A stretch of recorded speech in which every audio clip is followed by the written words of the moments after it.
नमस्कार दोस्तों। स्वागत है आप सभी लोगों का आपके अपने स्टडी चैनल एडी कॉन्सेप्ट पर। तो बच्चों, आज हम लोग प्रखंड सांख्यिकी पदाधिकारी की जो वैकेंसी आई हुई है, इसकी हम कंप्लीट जानकारी आप सभी लोगों को देने वाली है कि इसमें एज क्या रहेगी, पोस्ट क्या रहेगी, इसका सिलेबस क्या रहेगा, क्वालिफिकेशन क्या रहेगी। सबसे ज़्यादा बच्चों के मन में यही डाउट है कि सर इसकी क्वालिफिकेशन क्या रहेगी। ठीक है, तो आज हम आप लोगों को बिल्कुल सरल भाषा में समझाने वाले हैं कि ये नहीं कि खाली जो नोटिफिकेशन आया वही पढ़ के बता दें। हम आपको सारी की सारी चीज़ें समझा देंगे। इस वीडियो को देखने के बाद आपके मन में किसी भी प्रकार का कोई भी दुविधा नहीं रहेगी। ठीक है, वीडियो को बच्चों लास्ट तक देखिएगा। छोटी सी वीडियो रहेगी, हम फालतू की ज्ञान हम देते नहीं है, मतलब एग्जैक्ट देंगे जिससे आप लोग अपने फॉर्म को अप्लाई कर सकें। ठीक है, चलो। तो सबसे पहले अपन लोग बात करेंगे कि इसमें पोस्ट कितनी है। तो 682, ठीक है, 682 इसमें पोस्ट रहने वाली है। क्लियर है। अप्लाई डेट कब से है, कब तक है? तो 1 अप्रैल से लेके 19 अप्रैल तक इस फॉर्म को आप लोग फिल कर सकते हैं। ठीक है, 1 अप्रैल से लेके 19 अप्रैल तक आप इस फॉर्म को फिल कर पाओगे आसानी से। ठीक, अब इसमें फीस क्या रहने वाली है? तो अगर आप लोग जनरल हैं, बीसी हैं, ईबीसी हैं, ईडब्ल्यूएस हैं, तब तो आपको बच्चों 540 रुपये देना है। अगर आप लोग एससी हैं, एसटी है, पीएच है और फीमेल हैं, तब आप लोगों को 135 रुपये देना है। ठीक है, क्लियर है, यहाँ तक किसी को कोई दुविधा नहीं होगी। ठीक, कि आप लोगों को अगर जनरल है, बीसी है, ईबीसी है, ईडब्ल्यूएस है, तो आपको 540 रुपये देना ही है फॉर्म फिल करने के लिए। एससी एसटी पीएच और फीमेल वाले हैं तो 135 रुपये आप लोगों को फॉर्म फिल करने की फीस आपको देना पड़ेगी। आगे अपन चलेंगे कि इसमें एज लिमिट कब से चेक की गई। तो एज जो मांगी गई है इसमें 1 अगस्त 2024 से मांगी गई है। ठीक है, 1 अगस्त 2024 से इसमें एज को काउंट कर रहे हैं। एज कब से कब तक मानी गई है इसमें? तो 21 से लेके 37 वर्ष तक। एज कहाँ से मांगी गई? जो 21 से लेके 37 वर्ष तक मांगी गई है। अगर आप लोग देखो बीसी हैं, ईबीसी हैं, जनरल फीमेल है, तब आपकी 21 से लेके 40 साल उम्र हो, तब आप इसको फॉर्म फिल करोगे क्योंकि आपको आरक्षण मिला हुआ है। बाकी अगर एससी एसटी वाले 2 साल और मिल जाएगा, यानी 21 से लेके आप लोग 42 साल तक इस फॉर्म को फिल कर पाएंगे। ठीक है, सरल भाषा में सीधा सीधा समझेंगे। एज कितनी मांगी? 21 से 37 मांगी गई जिनको आरक्षण है, यानी कि बीसी है, ईबीसी है, जनरल फीमेल वाले हैं, तो आपको 21 से लेकर 40 साल तक आप फॉर्म को फिल कर सकते हो। और एस सी एस टी 21 से लेकर 42 तक आप लोग फॉर्म को फिल कर पाओगे। क्लियर है? क्लियर है, चलो आगे अपन देखेंगे इसका सिलेक्शन प्रोसेस क्या रहने वाला है। तो जो सिलेक्शन प्रोसेस रहेगा आपका, सबसे पहले इसमें क्या होगा, प्री होगा, मेंस होगा, फिर आपका यहाँ पर डॉक्यूमेंट वेरिफिकेशन है। इसके बाद आप लोगों की बच्चों यहाँ पे फाइनल मेरिट आएगी। ठीक है, और आप लोगों का कंप्लीट सिलेक्शन हो जाएगा। ठीक है, यानी प्री भी देना है आपको, मेंस भी है, 2 पेपर होंगे इसमें। अब आगे चलेंगे इसमें क्वालिफिकेशन क्या मांगे। सबसे इंपॉर्टेंट यही है, क्वालिफिकेशन चाहिए क्या है इसमें। तो देखो, सबसे पहले तो आप लोगों की ग्रेजुएशन होनी चाहिए, क्योंकि ग्रेजुएशन फॉर्म निकला हुआ है तो ग्रेजुएशन तो होनी चाहिए। कई लोगों को यही पता नहीं किससे हमें फॉर्म फिल करना है। अब आपकी ग्रेजुएशन होना किससे चाहिए? तो ग्रेजुएशन या तो आपकी इकोनॉमिक्स से हो, यानी अर्थशास्त्र हो, मैथ्स से हो, या फिर स्टैटिक्स से हो। इन तीनों में से कोई भी एक सब्जेक्ट उस ग्रेजुएशन में आपका होना चाहिए। तीनों होना जरूरी नहीं है, तीनों में से कोई एक होना चाहिए। ठीक है, कई सारे बच्चों को अभी तक यही कन्फ्यूज है कि तीनों होना चाहिए, ऐसा नहीं है। तीनों में से कोई भी एक हो, मतलब आपने ग्रेजुएशन जो की है उसमें तीनों में से कोई एक सब्जेक्ट उसमें रहा हो आपको, या तो आप इकोनॉमिक्स से किया हो आपने, या फिर आप मैथ्स से किया हो, या फिर स्टैटिक्स यानी सांख्यिकी से किया हो। ठीक, अगर तीनों में से कोई भी एक सब्जेक्ट से आपने अगर ग्रेजुएशन की हुई है, तब आप इस फॉर्म को फिल करने के लिए एलिजिबल हो। समझ गए? सीधा सीधा बता रहे हैं आपको, कोई ज़्यादा घुमा फिरा नहीं रहे हैं, सीधा। अब बात चलते हैं बच्चों इसके सिलेबस में। सिलेबस में अभी हम बता दिए कि प्रोसेस क्या आपका प्री होगा और मेंस होगा। तो सबसे पहले यहाँ पे प्री देखेंगे। प्री में कितने क्वेश्चन आप लोगों को मिलेंगे? तो 150 क्वेश्चन आप लोगों को देखने के लिए मिलेंगे। एक क्वेश्चन कितने नंबर का है बच्चों? 4 नंबर का है। एक क्वेश्चन अगर आप सही करोगे तो आपको 4 नंबर मिलेंगे। ठीक है, यानी कि टोटल 600 नंबर का पेपर होगा। सवा 2 घंटे आपको यहाँ पे टाइम मिलेगा। और माइनस मार्किंग कितनी है बच्चों? 1/1 है, यानी कि अगर आपका एक क्वेश्चन गलत होता है तो आपको 1 नंबर कट जाएगा। ठीक है, और 1 नंबर सही, अगर आपका एक क्वेश्चन सही होता है तो आपको उसके 4 नंबर मिलेंगे।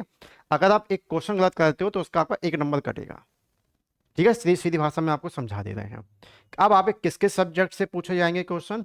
तो आपके बच्चों जीके से पूछे जाएंगे, मैथ से पूछे जाएंगे, साइंस से पूछे जाएंगे और रीजनिंग से पूछे जाएंगे। मतलब जनरली जो आप सब्जेक्ट पढ़ते हो किसी भी एग्जाम को देने के लिए, जैसे कि अगर आप ग्रुप डी की तैयारी कर रहे हो या कोई भी तैयारी एनटीपीसी कर रहे हो, तो आपको यहाँ पे कोई अलग से नहीं पढ़ना है।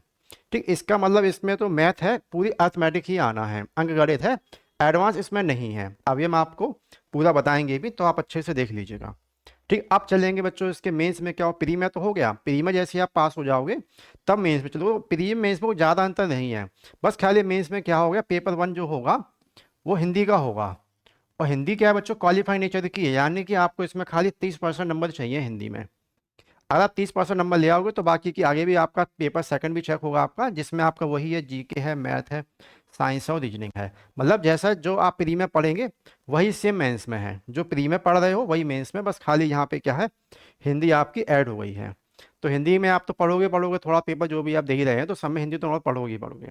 बाकी इनको तो कोई पढ़ने की कोई खास जरूरत आप लोगों को है नहीं, जब ग्रुप डी की तैयारी कर रहे हो या कोई भी आप इस समय सरकारी नौकरी की तैयारी कर रहे हो, चाहे बिहार एसएससी की देख लो, 10+2 कोई भी आप कर रहे हो, तो उसमें वही सब्जेक्ट आपको यहाँ पे पढ़ना है। मैथ तो एकदम ईजी मिलेगी आपको। ठीक, अब चलेंगे बच्चों, देखो जो लोग इसमें पहले से ही काम कर रहे हैं, ठीक है, कॉन्ट्रैक्ट बेस पे जो पहले से काम कर रहे हैं, उसका क्या मैटर है।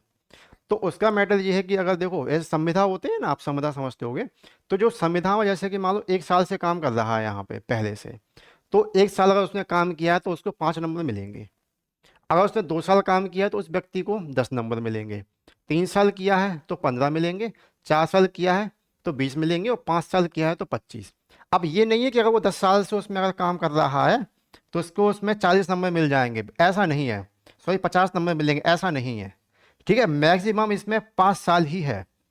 आप कितने भी साल से काम करते हो कोई मैटर नहीं करता है, बस लेकिन जो काम करेगा उसमें मैक्सिमम 5 साल तक का ही काउंट करेगा। 5 से ज़्यादा मान लो 6 हो, 7 हो, 10 साल से लगा कोई व्यक्ति काम करने में, तो आप सोचोगे उसमें ही 5 साल बढ़ेगा तो 50 नंबर, ऐसा नहीं है।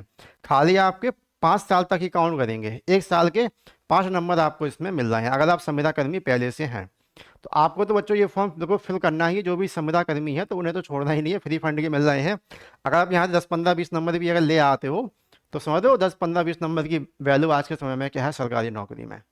ठीक, तो ये बच्चों बिल्कुल इसका बेसिक सा मेथड, कुछ नहीं है इसमें। आप खामा खा इतना ज़्यादा कंफ्यूज हो रहे हो कि हमें फॉर्म फिल करना है नहीं करना। भैया अगर इतने सब्जेक्ट से अगर आप लोग हो, इकोनॉमिक्स से अगर आपने ग्रेजुएशन की हुई है, या फिर मैथ्स से हो, या फिर स्टैटिक्स से हो, यानी सांख्यिकी से हो, बस। अब इसमें सैलरी क्या रहेगी बच्चों, तो 7वें वेतन आयोग के तहत आपको इसमें सैलरी मिलेगी, यानी वही समझ लो 50-55 से 50 या प्लस आपकी सैलरी रहने वाली, स्टार्टिंग 50 से 55 हज़ार के बीच में आप लोगों की स्टार्टिंग सैलरी रहेगी। और साल 2 साल जॉब कर लोगे तो 80-90 हज़ार आप पे कहीं नहीं जा रहे हैं। अभी 8वां वेतन आयोग लगना है तो समझ जाओ अधिकारी बन रहे हो सीधा सीधा, अच्छा खासा पैसा आप लोगों को मिलेगा इसमें। ठीक, मतलब अधिकारी वाली बढ़िया सी जॉब है, इसको हल्के मत लो कि 600 वैकेंसी है तो हम इसमें क्या करें क्या ना करें।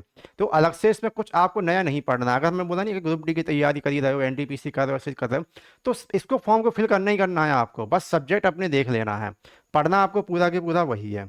ठीक है, और ये सारी चीज़ हमने कहाँ से बताई, तो आपने पूरा यूट्यूब पे देखा, सब लोग अपना ऑफिशियल नोटिफिकेशन दिखा रहे हैं, उसी में से हमने आपको बताए हुए हैं। और ये हम आपको पूरा अपने टेलीग्राम पे डाल देंगे, तो टेलीग्राम की लिंक आपको मैं डिस्क्रिप्शन में मिल जाएगी, तो वहाँ से पढ़ लेना कि अगर आप लोग अनारक्षित हो, अनुसूचित हो, तो किसकी कितनी वैकेंसी हैं, ये आप लोग वहाँ पे आराम से अच्छे से देख लीजिएगा।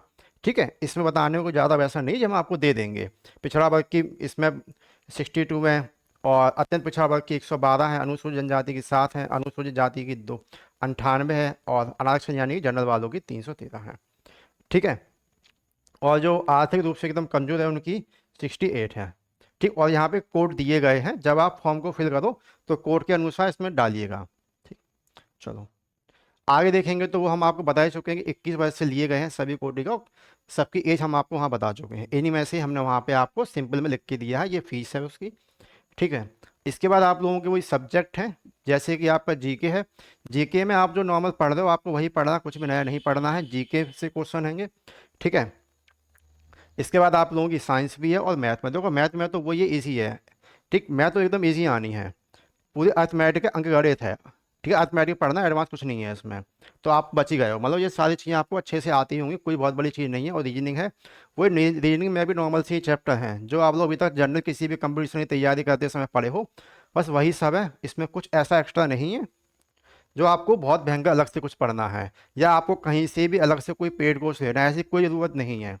आपने कहीं से भी अगर ग्रुप डी का भी पेड कोर्स लिया हुआ है या कोई किसी का भी लिया है, ठीक है, तो आप इजीली इस फॉर्म को फिल कर लो, वही सब पढ़ते रहो। अब चलेंगे मुख्य परीक्षा यानी कि मेंस में। तो मेंस में बता दिया कि हिंदी में उसको 30% या 30% अधिक अंक लाए जाएंगे उन्हीं का दूसरा पत्र मूल्यांकित किया जाएगा, या तो आपके 30% नंबर हो, 30 से ज़्यादा नंबर हो। कोशिश करना है कि 30% ज़्यादा नंबर लेके आओ, ये मत सोचना कि 30% नंबर ला दिए काम चले, ऐसा नहीं है। अच्छे 30% ज़्यादा नंबर लेके आओ। इसके बाद अपना वही है सामान्य अध्ययन है पार्ट 2 में इसके, और अपना वही है साइंस है, मैथ है और अपनी रीजनिंग है। बस इतना इसमें रहने वाला है। उम्मीद करेंगे आपके मन में अब किसी प्रकार की कोई भी दुविधा नहीं होगी। आपके मन में किसी प्रकार की कोई भी दुविधा है तो कमेंट करके पूछिएगा, और हम ये सारा के सारा अपडेट अपने टेलीग्राम पे हम डाल देंगे। तो टेलीग्राम की लिंक डिस्क्रिप्शन में मिल जाएगी, तो वहाँ जाके ज्वाइन करके आप अच्छे से पढ़ लीजिएगा। बाकी हम इसका फुल नोटिफिकेशन भी टेलीग्राम पे शेयर कर देंगे। अगर आप लोग चैनल पर नए हैं तो चैनल को सब्सक्राइब कर लेना, क्योंकि इसी तरीके से हम पर डे जो भी आपकी लेटेस्ट जॉब आएंगी सभी की अपडेट आपको इस चैनल पे अब से मिलने वाली है। धन्यवाद बच्चों।